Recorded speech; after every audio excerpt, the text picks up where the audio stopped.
సుబ్బులు, రేపు నిన్ను చూసుకోడానికి అబ్బాయి వాళ్ళు వస్తున్నారు. రేపు కాలేజీకి సెలవు పెట్టమ్మా.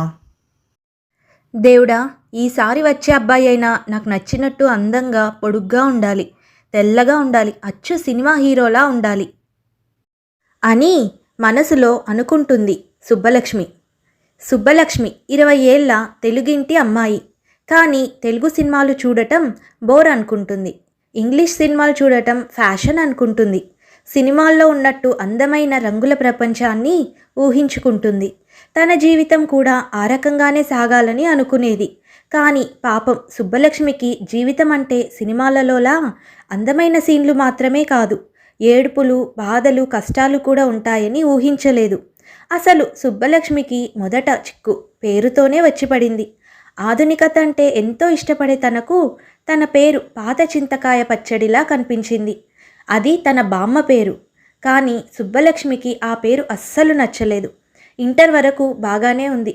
డిగ్రీలో చేరాక పేరు మార్చేసుకోవాలనే అభిప్రాయానికి వచ్చేసింది. ఒకరోజు అదే విషయం తన తల్లితో చెప్తుంది. అమ్మా, నేను నా పేరు మార్చుకుంటానమ్మా. కాలేజీకి వెళ్తే అందరూ నా పేరును చూసి హేళన చేస్తున్నారు. అయ్యో, ఇదేం విడ్డూరమే! చాలే నీ పిచ్చి వేషాలు. నీ మాటలు బామ్మ గనుక వినిందంటే ఎంత బాధపడుతుంది తల్లి. కర్మకాలి, నాకు బామ్మ పేరే పెట్టాలా? ప్రపంచంలో వేరే పేర్లే లేనట్టు. పోనీ పేరుకి ఎలాగో సర్ది పెట్టుకుంటాను. కనీసం ఇష్టం వచ్చిన డ్రెస్సులైనా వేసుకొని ఇస్తున్నారా ఇంట్లో?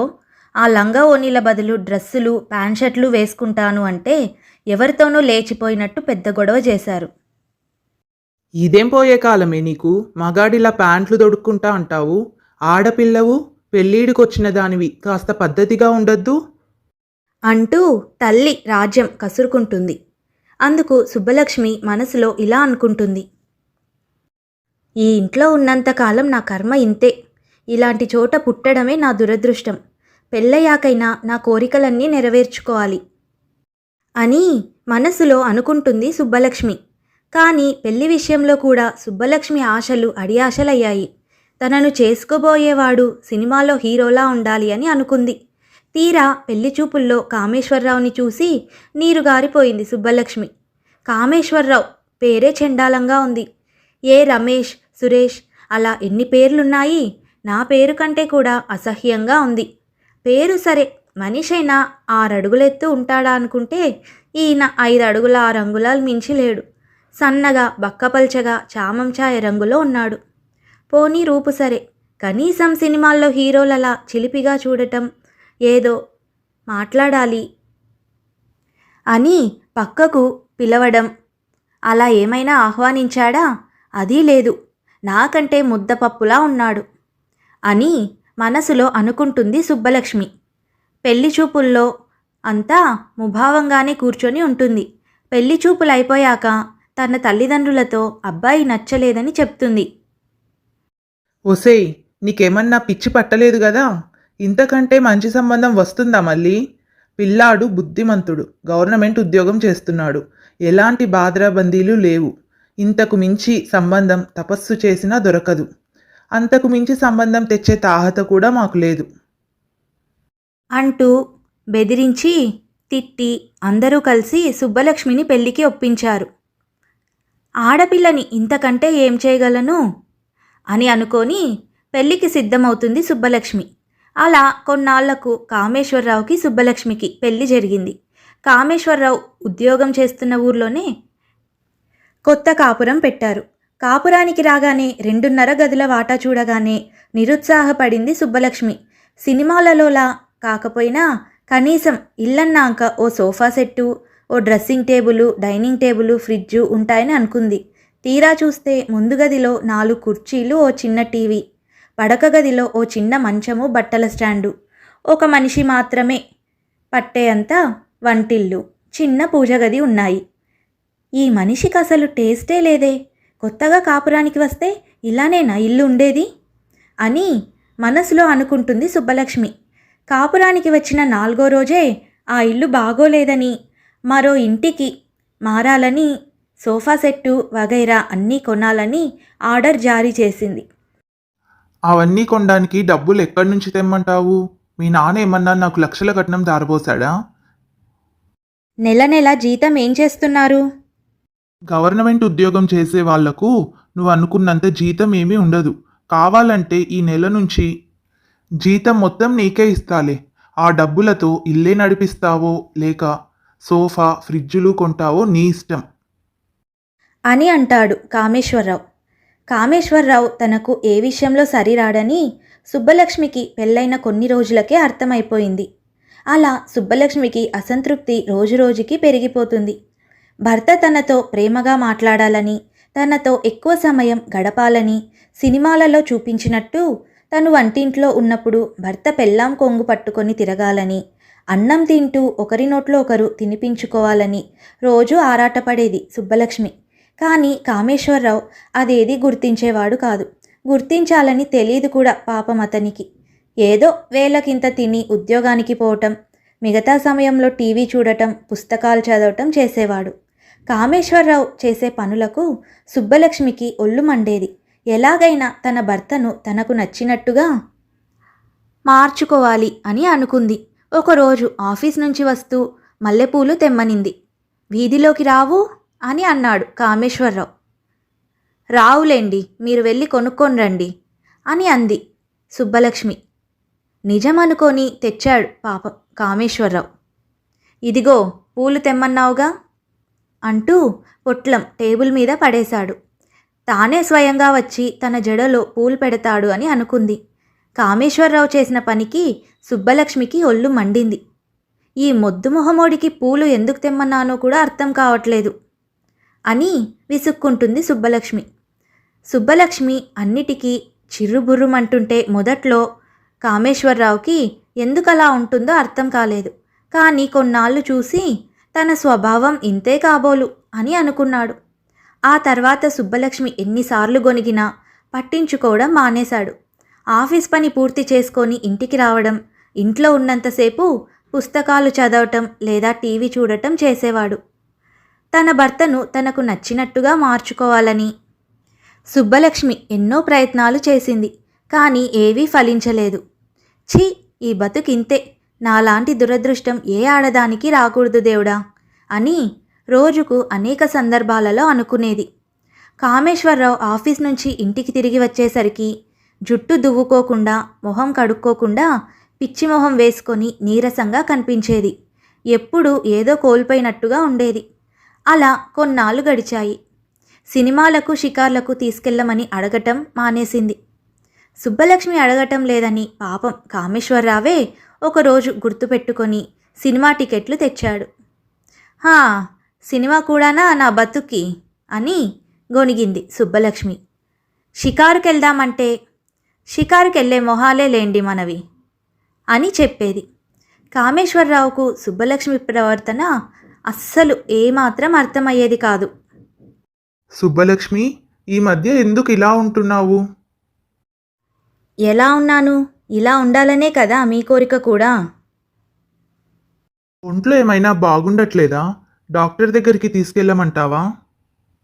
ఒంట్లో రోగానికైతే డాక్టర్ మందిస్తాడు, మనసులో రోగానికి మందులుండవులేండి. అసలు ఏమైంది నీకు? ఎందుకు ఇలా ప్రవర్తిస్తున్నావో నాకు అస్సలు అర్థం కావటం లేదు. మీకే గనక అర్థమైతే నా బతుకు ఇలా ఎందుకుంటుందిలేండి. ఏం, నీ బతుకు ఏమైంది ఇప్పుడు? ఏమైందా? ఏం కాలేదు అని అడగండి. పెళ్లి చేసుకొని ఎన్నో కలలతో ఇంట్లో అడుగుపెట్టాను. ఒకసారి బయట ప్రపంచంలో చూడండి, కొత్తగా పెళ్ళైన వాళ్ళు మనలాగే ఉంటున్నారా అని. ఎవరిని చూసినా ఎంత ముచ్చటేస్తుంది. మనము ఉన్నాము దేనికి పనికిరానట్టు. మీరు సినిమాలలో ఎప్పుడు చూడలేదా? కొత్తగా పెళ్ళైన జంట ఎలా ఉంటారో మీకు తెలీదా? ఇది సినిమా కాదుగా నటించడానికి, ఇది జీవితం. సినిమాల్లో అలా కనిపిస్తారంతే. చాలేండి. సినిమాలే కాదు, బయట కూడా జనాలు ఎలా ఉన్నారో ఒకసారి గమనించండి. కొత్తగా పెళ్ళైన వాళ్ళు అసలు మనలా ఉంటున్నారా? సినిమాలకు వెళ్ళడం, షికార్లకు, పార్కులకు వెళ్ళడం అంటూ ఒక్కొక్కరు ఎంత జాలీగా గడుపుతున్నారు. ఇంతకు నన్నేం చేయమంటావు ఇప్పుడు? ఆఫీస్ మానేసి ఇంట్లో కూర్చొని నీతో డ్యూయెట్లు పాడమంటావా? అలా ఒకరినొకరు మాట అనుకుంటూ చాలాసేపు వాదించుకుంటారు. అలా కొన్ని రోజులు గడిచాయి.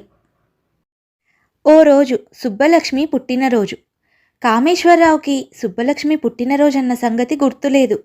పెళ్ళయ్యాక తనది అదే మొదటి పుట్టినరోజు. పెళ్ళయ్యాక మొదటిసారి వచ్చిన పుట్టినరోజును ఇంత నిర్లక్ష్యం చేస్తాడా అని అనుకుంటుంది సుబ్బలక్ష్మి.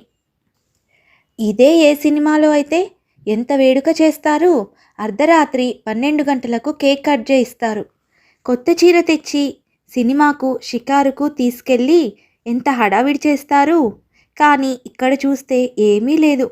అనుకున్నవన్నీ ఒక్కొక్కటిగా ఇలా నీరుగారిపోవాల్సిందేనా అని అనుకుంటుంది సుబ్బలక్ష్మి.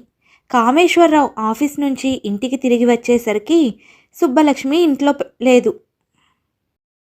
అదేంటే చెప్పా పెట్టకుండా వచ్చావు? అది పుట్టినరోజు నాడు ఒక్కదానివే వచ్చావు. అల్లుడు గారేరి? అని అడుగుతుంది రాజ్యం. ఏమ్మా, నీ పర్మిషన్ లేకుండా ఇంటికి వచ్చే స్వతంత్రం కూడా నాకు లేదా? ముందు నన్ను ఇంట్లోకైనా రానిస్తావా లేదా బయట నుంచోబెట్టే మాట్లాడతావా అంటూ తల్లిని కసురుకుంటుంది సుబ్బలక్ష్మి. ఇద్దరూ లోపలికి వెళ్తారు. అదేంటే మొహం అలా వాడిపోయింది? పెళ్ళయ్యాక మొదటిసారి పుట్టింటికి వస్తున్నావు. అల్లుడు గారితో కలిసి రాకుండా నువ్వు ఒక్కదానివే వచ్చావేంటి? ఏమైనా గొడవ పడ్డారా? ఈరోజు ప్రత్యేకంగా గొడవ పడ్డానికి ఏమీ లేదులే. అక్కడ నా బతుకు ఏమంత సంతోషంగా తగలబడిందని అంటూ జరిగిన విషయమంతా రాజ్యంకి చెప్పుతుంది సుబ్బలక్ష్మి. చూడమ్మా, ఆఫీస్ పనుల్లో పడి అల్లుడు గారు నీ పుట్టినరోజు సంగతి మర్చిపోయి ఉండొచ్చు. పైగా చిన్నప్పటి నుంచి వాళ్ళ ఇంట్లో ఇలాంటి వేడుకలన్నీ చేసుకుని ఉండరు. అందుకే ఇదేమీ పెద్ద విషయం కాదు అని అనుకొని ఉంటాడు. నెమ్మదిగా వాళ్ళే మారుతారు. నువ్వు ఇలా చిన్న చిన్న విషయాలకు కూడా గొడవపడి ఇంటి నుంచి వచ్చేస్తే ఎలా చెప్పు? అత్తగారింటికి వెళ్ళాక నీకు నచ్చినా నచ్చకపోయినా అన్ని విషయాలలో అణిగిమణిగి ఉండాలి. నీకు ఏదైనా నచ్చకపోతే నెమ్మదిగా నచ్చజెప్పాలి. అంతేకాని మరోసారి ఇలాంటి పిచ్చి వేషాలు వేసి ఇల్లు వదిలి వచ్చావంటే నిన్ను ఈ ఇంట్లో కాలు కూడా అడుగు పెట్టనివ్వను. ఎలాగో వచ్చావు కాబట్టి ఇవాల్టికి ఇక్కడే ఉండి రేపు ఉదయాన్నే అల్లుడి గారి దగ్గరికి వెళ్ళు. అదేంటమ్మా, ఒక్కరోజుకే వెళ్ళిపోమంటున్నావు? పెళ్ళైపోగానే నేను నీకు బరువైపోయానా? ఏ అమ్మాయికైనా పెళ్ళయ్యాక అత్తగారిల్లే తన ఇల్లు. కావాలంటే నువ్వు మీ ఆయనతో కలిసి సరదాగా ఒక 4 రోజులు రండి. అప్పుడు మాకేమీ పర్వాలేదు అంటూ కూతురికి నచ్చజెప్తుంది రాజ్యం. మరోపక్క కామేశ్వరరావు సుబ్బలక్ష్మి కోసం చుట్టుపక్కలంతా గాలించాడు. చుట్టుపక్కల వాళ్లను అడిగాడు. కానీ ఎక్కడా ఆచూకీ తెలియలేదు. చివరగా సుబ్బలక్ష్మి తల్లిదండ్రులకు ఫోన్ చేశాడు. రాజ్యం ఫోన్ ఎత్తి ఇలా అంటుంది. అల్లుడు గారు, అమ్మాయికి మమ్మల్ని చూడాలనిపించి టక్కున చెప్పా పెట్టకుండా వచ్చేసింది. ఏమీ అనుకోవద్దండి. రేపు ఉదయమే అమ్మాయిని తిరిగి పంపిస్తాను అంటూ ఫోన్ పెట్టేస్తుంది రాజ్యం. ఇక చేసేదేమీ లేక మరుసటి రోజు తిరిగి తన భర్త దగ్గరికి వెళ్తుంది సుబ్బలక్ష్మి. అలా కొన్ని రోజులు గడిచాయి. ఒకరోజు కామేశ్వరరావు సుబ్బలక్ష్మితో ఇలా అంటాడు. సుబ్బలక్ష్మి, రేపు మనము మా ఊరికి వెళ్తున్నాము. మనల్ని చూసి చాలా రోజులైందని అమ్మా నాన్న మనిద్దరిని ఒక 4 రోజులు ఉండేలా రమ్మన్నారు. ఎలాగో ఈ వారంలో సెకండ్ సాటర్డే సండే వస్తాయి. ఇంకో 2 రోజులు లీవ్ ఎక్స్ట్రా పెట్టుకున్నా అంటే 4 రోజులు ఉండి రావచ్చు. ఏవండి, మా అమ్మ వాళ్ళది మీ అమ్మ వాళ్ళది పక్క ఊర్లే కాబట్టి నేను 2 రోజులు అత్తయ్య వాళ్ళ దగ్గర 2 రోజులు అమ్మ వాళ్ళ దగ్గర ఉంటాను. సరే, ఆలోచిద్దాంలే. ముందైతే బయలుదేరదాము. అక్కడ అమ్మని అడిగాక ఏ విషయం చెప్తాను అంటాడు కామేశ్వరరావు. మరుసటి రోజు ఇద్దరూ కలిసి ఊరికి బయలుదేరతారు. సుబ్బలక్ష్మి అత్తామామలు పంకజం చంద్రశేఖరరావు ఇద్దరూ మంచి మనుషులే. కానీ పంకజం మాత్రం అవతలి వ్యక్తులు తనకు నచ్చినట్టే నడుచుకోవాలి అనుకుంటుంది. తాను అనుకున్నట్టు జరగకపోతే బాధపడటం, ఏదో ఒక గొడవ చేయటం చేసేది. పంకజం రోజు ఉదయం 5 గంటలకే లేచి ఇంటి పని, వంట పని అంతా చేస్తుంది. కొత్తగా పెళ్ళైనందువల్ల సుబ్బలక్ష్మికి ఇంకా అత్తగారింట్లో ఎలా ప్రవర్తించాలో పూర్తిగా తెలియదు. ఉదయం 7ంటికి లేచింది సుబ్బలక్ష్మి. అప్పటికే అత్తగారు ఇంటి పని, వంట పని అంతా చేసేసింది. అంతలో పక్కింటి సుప్రజ అక్కడికి వస్తుంది. అదేంటి పంకజం, అప్పుడే వంట చేసేసావా? కోడలు వచ్చిందిగా, ఈ 4 రోజులైనా ఇంటి పనులు, వంట పనులు నీ కోడలికి అప్పజెప్పొచ్చు గదా! హ్మ్. నా కోడలు వచ్చినా నాకు పనులు చేసుకోక తప్పట్లేదులే సుప్రజ. 4 రోజులైనా కోడలితో సేవలు చేయించుకోవచ్చు అనుకున్నా. కానీ అలా ఏమీ జరిగేలా లేదులే. ఆవిడ గారు 7 వరకు నిద్రే లేవదు. అంటూ మాట్లాడుతుంది పంకజం. ఆ మాటలన్నీ గది బయట నుండి వింటుంది సుబ్బలక్ష్మి. అత్తగారు అన్న మాటలకు ఎంతో బాధపడుతుంది. అలా 2 రోజులు గడిచాయి. సుబ్బలక్ష్మి కామేశ్వరరావుతో, ఏవండి, 2 రోజులు నేనిక్కడ ఉన్నాను కదా, రేపు మా అమ్మ వాళ్ళ ఇంటికి వెళ్ళి అక్కడ 2 రోజులు ఉంటాను. మీరు అక్కడికే వచ్చి అట్నుంచి నన్ను తీసుకెళ్ళండి ఇవాళ అమ్మని అడుగుదాము. అమ్మ ఒప్పుకుంటే రేపు ఉదయమే వెళ్దువు గాని. అంటాడు కామేశ్వరరావు. అదే విషయం వెళ్ళి పంకజంని అడుగుతారు. అందుకు పంకజం ఇలా సమాధానం ఇస్తుంది. ఏమ్మా, లేక లేక అత్తగారింటికి వచ్చావు. ఎంత పక్క ఊర్లో ఉంటే మాత్రం నీ పుట్టింటికి 2 రోజులు వెళ్ళాల్సిన అవసరం ఏముంది? నా కోడలు మాత్రం నా కళ్ళెదుటే ఉండాలి. ఎక్కడికి వెళ్ళడానికి వీల్లేదు. అంతగా వెళ్ళాలి అనుకుంటే ఒక గంట సేపు అలా వెళ్ళిరండి అంతే. అంటూ కఠినంగా మాట్లాడుతుంది పంకజం. పెళ్ళయ్యాక ఆడపిల్లకు పుట్టింటికి వెళ్ళడానికి కూడా ఇన్ని ఆంక్షలుంటాయా అనుకుంటూ మనసులో బాధపడుతుంది సుబ్బలక్ష్మి. ఇక చేసేదేమీ లేక మిగిలిన 2 రోజులు కూడా అక్కడే ఉండి తిరిగి తమ ఊరికి ప్రయాణమవుతారు. అలా కొన్ని రోజులు గడిచాయి. సంక్రాంతి పండుగ వస్తుంది. కూతుర్ని, అల్లుడిగారిని పండక్కు రమ్మని పిలవడానికి ఫోన్ చేస్తుంది రాజ్యం. అందుకు సరే అంటాడు కామేశ్వరరావు. కామేశ్వరరావు ఒకరోజు ఉండి తిరిగి వెళ్ళిపోతాడు. సుబ్బలక్ష్మి మాత్రం 4 రోజులు పుట్టింట్లోనే ఉంటుంది. పుట్టింట్లో ఉన్నన్ని రోజులు ఎంతో సంతోషంగా గడుపుతుంది. ఓ రోజు తన స్నేహితులను కలవడానికి వెళ్తుంది. తన స్నేహితురాలు లావణ్య ఇలా అంటుంది. సుబ్బలక్ష్మి, ఎలా ఉన్నావే? ఎప్పుడు వచ్చావు అసలు? ఎన్ని రోజులవుతుంది నిన్ను చూసి?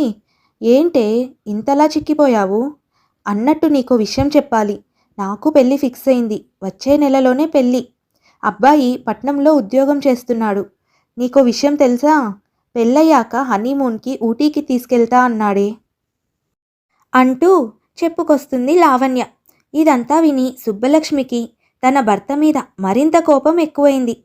అలా 4 రోజులు గడిచాయి. తిరిగి ఊరికి వెళ్ళిపోయింది సుబ్బలక్ష్మి. ఆ మరునాడు కామేశ్వరరావుతో ఇలా అంటుంది. ఏవండి, మనకు పెళ్ళై ఇంతకాలం అవుతుంది. కొత్తగా పెళ్ళైన వాళ్ళంతా హనీమూన్ అంటూ ఏ ఊటీకో కాశ్మీర్కో వెళ్తున్నారు. ఒక 4 రోజులు మనం కూడా అలా వెళ్ళొద్దామండి. అవును. మనము పెళ్ళైనప్పటి నుంచి ఎక్కడికి వెళ్ళలేదు. ఊటీనే ఎందుకు? హాయిగా తిరుపతికి వెళ్దాము. అమ్మా నాన్నల్ని కూడా తీసుకొని వెళ్దాము. వాళ్ళు కూడా ఇంట్లోనే ఉంటున్నారు. ఎక్కడికి వెళ్ళట్లేదు. అందరం అలా సరదాగా వెళ్ళొచ్చినట్టు ఉంటుంది. ఈ మొద్దు మొహమోడికి ఎంత చెప్పినా బుర్రకెక్కదు. సరదాగా ఇద్దరం వెళ్దాము అంటే అత్తామామల్ని కూడా పిలుచుకొని వస్తా అంటున్నాడు అని మనసులో అనుకొని బయటికి మాత్రం ఇలా అంటుంది. అత్తయ్య మామయ్యకి వయసు అయిపోయింది. ఈ వయసులో వాళ్ళు ఆ మోకాళ్ళ నొప్పులతో అంతసేపు ఆ క్యూలలో నించోవద్దు. అలా అయితే ఇప్పుడే ఎక్కడికి వెళ్ళడం వద్దులే. వాళ్ళను తీసుకెళ్లకుండా మనమిద్దరమే వెళ్ళామంటే మా అమ్మ ఎంతో బాధపడుతుంది. అని అంటాడు కామేశ్వరరావు. కామేశ్వరరావు ధోరణి రోజురోజుకి సుబ్బలక్ష్మికి నచ్చడం లేదు. అతని ధోరణితో బాగా విసుగెత్తిపోయి ఓ రోజు ఇలా అంటుంది. నాకు డైవర్స్ కావాలండి. అలాగే అని అన్నాడు కామేశ్వరరావు. తన ధోరణి ఏదో మామూలేలే అని అనుకోని. ఆ జవాబుకి సుబ్బలక్ష్మికి మరింత ఒళ్ళు మండింది. నేను జోక్గా అంటున్నాను అనుకుంటున్నారేమో. నేను సీరియస్గానే అడుగుతున్నాను. నాకు వెంటనే డైవర్స్ ఇవ్వండి. డైవర్స్ ఎందుకు? ఎందుకా? మీలాంటి మొగుడితో ఏ ఆడది కాపురం చేయలేదు కనుక. ఈ కాపురం చేసే కంటే దేనిలోనైనా పడి చావడం మేలు అంటూ ఉక్రోషంగా మాట్లాడింది సుబ్బలక్ష్మి. అరగంట సేపు ఏమీ మాట్లాడకుండా ఏడుస్తూ కూర్చొని ఉంది. అరగంట తర్వాత అసలు విషయం చెప్పింది. అతని ధోరణి, ప్రవర్తన తనకు నచ్చటం లేదని, తన పుట్టినరోజు కూడా మర్చిపోయాడని, తనను కేవలం ఇంటి పని వంట పనికే పరిమితం చేశాడని, తనకు ఎలాంటి విలువ లేదని బాధపడుతూ చెప్పింది. పుట్టినరోజు విషయం నిజంగానే మర్చిపోయాను అంటూ క్షమించమని బాధపడ్డాడు కామేశ్వరరావు. అప్పటికప్పుడు బజారుకెళ్ళి సుబ్బలక్ష్మి కోసం పట్టుచీర తెచ్చాడు. తనను ఓదార్చడానికి చాలా సమయమే పట్టింది అతనికి. అప్పటి నుంచి సుబ్బలక్ష్మి కోపం వచ్చినప్పుడల్లా డైవర్స్ ఆయుధం ప్రయోగించడం మొదలుపెట్టింది. మొదట్లో బతిమాలుకునేవాడు కామేశ్వరరావు. తర్వాత అది కేవలం బెదిరింపు అని అతనికి బాగా అర్థమైంది. అప్పట్నుంచి సుబ్బలక్ష్మి ఎప్పుడు విడాకులు కావాలి అని అడిగినా అలాగేలే అని జవాబు చెప్పడం మొదలుపెట్టాడు. ఛీ, నా మొగుడి జన్మకు మారడు, ఈ సంసారం ఇంతే, నా బతుకు ఇంతే అని అనుకుంటూ బతకసాగింది సుబ్బలక్ష్మి. ఏడాది తిరిగేసరికి సుబ్బలక్ష్మి తల్లయింది. అప్పుడు కూడా సుబ్బలక్ష్మికి ఎలాంటి సంతోషం లేదు. అదే సినిమాలో అయితే కడుపుతో ఉన్న భార్యను భర్త ఎంత అపురూపంగా చూసుకుంటాడు. కానీ నా మొగుడు ఉన్నాడు, కేవలం డాక్టర్ల దగ్గర చుట్టూ తిప్పుతున్నాడు. నేను ఎలా ఉంటే ఆనందంగా ఉంటాను అని ఏమీ ఆలోచించడు. అన్నీ సినిమాల్లో చూసి మురవాల్సిందే, ఈ జన్మకు ఇంతే అని అనుకుంది సుబ్బలక్ష్మి. అలా 9 నెలలు గడిచిపోయాయి. సుబ్బలక్ష్మికి కొడుకు పుట్టాడు. పిల్లవాడికి 3వ నెల పడగానే తిరిగి భర్త దగ్గరికి వెళ్ళిపోయింది సుబ్బలక్ష్మి.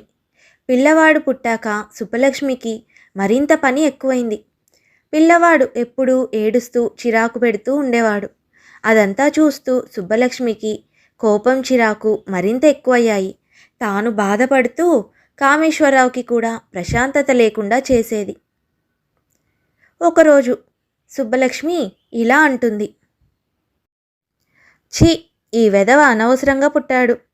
హాయిగా ఏదైనా ఉద్యోగం చేసుకుందామంటే వీలు లేకుండా పోయింది. వీడొకడు నా ప్రాణానికి ఊడిపడ్డాడు. నేనెక్కడ సుఖపడిపోతానో అంటూ పుట్టుకొచ్చాడు నా ప్రాణానికి. సాధారణంగా సుబ్బలక్ష్మి గోల విన్నా పట్టించుకొని కామేశ్వరరావుకి ఈసారి సుబ్బలక్ష్మి అన్న మాటలకు చాలా కోపం వచ్చింది. ఒక్కసారిగా లేచి పిల్లవాడిని తన చేతుల్లోకి లాక్కున్నాడు. ఇప్పుడే నీకు స్వేచ్ఛనిస్తున్నాను. పో, వెళ్ళి నీ ఇష్టం వచ్చింది చేసుకో. పిల్లవాడిని నేనే చూసుకుంటాను అంటూ కోపంగా అరిచాడు. ఎప్పుడూ చూడనంత కోపం కామేశ్వరరావులో చూసేసరికి సుబ్బలక్ష్మి ఒక్కసారిగా అలా ఉండిపోయింది. బాబును వదిలి వెళ్ళలేననే కదా మీరు ఇంత ధైర్యంగా అంటున్నారు? నోర్ముయ్, నువ్వు నీ వెధవ డైలాగులు. నువ్వు వెళ్ళాలనుకుంటే వెళ్ళు, లేదంటే నోరు మూసుకొని ఇంట్లో పడిండు. అంతేకాని నీ సినిమా డైలాగులు ఈ రోజు నుంచి వినిపిస్తే మాత్రం ఊరుకునేది లేదు. ఇంట్లో కూర్చొని 24 గంటలు నీ కొంగు పట్టుకొని తిరిగితే డబ్బు ఎవడిస్తాడని అనుకుంటున్నావు? ఆ విధవ చెత్తంతా తల్లకెక్కించుకొని నువ్వు ప్రశాంతంగా ఉండకుండా నాకు ప్రశాంతత లేకుండా చేస్తున్నావు. జీవితం అంటే ఎంతసేపు ప్రేమలు డ్యూయెట్లే కాదు, కష్టసుఖాలు బాధ్యతలు కూడా ఉంటాయి. ఉన్నదాంతో సంతృప్తి పడటం నేర్చుకుంటే సుఖపడతావు. లేదంటే నువ్వు ప్రశాంతంగా ఉండకుండా నాకు ప్రశాంతత లేకుండా చేస్తావు అంటూ ఆవేశంగా మాట్లాడి బయటికి వెళ్ళిపోయాడు కామేశ్వరరావు. సుబ్బలక్ష్మికి ఒక్క క్షణం అది కలో నిజమో అర్థం కాలేదు. నా బతుకింతే అనుకుంటూ బోరున ఏడ్చేసింది. ఆ రోజు నుంచి కామేశ్వరరావుని ఏమీ అడగడం మానేసింది. అలా 3 సంవత్సరాలు గడిచిపోయాయి. పిల్లవాడి పనుల్లో పడి సుబ్బలక్ష్మి కూడా ఏవీ అడగకుండా తన పని తాను చేసుకుంటూ ఉండేది. బాబు పుట్టాక కామేశ్వరరావుకి కూడా ఒక్కొక్కటిగా మార్పులు వచ్చాయి. ప్రతి ఏడాది పిల్లవాడికి పుట్టినరోజు వేడుకలు చేసేవాడు. పండుగలు వస్తే భార్యకు బట్టలు కొనడం, కొడుక్కి బట్టలు బొమ్మలు కొనుక్కరావడం మొదలుపెట్టాడు.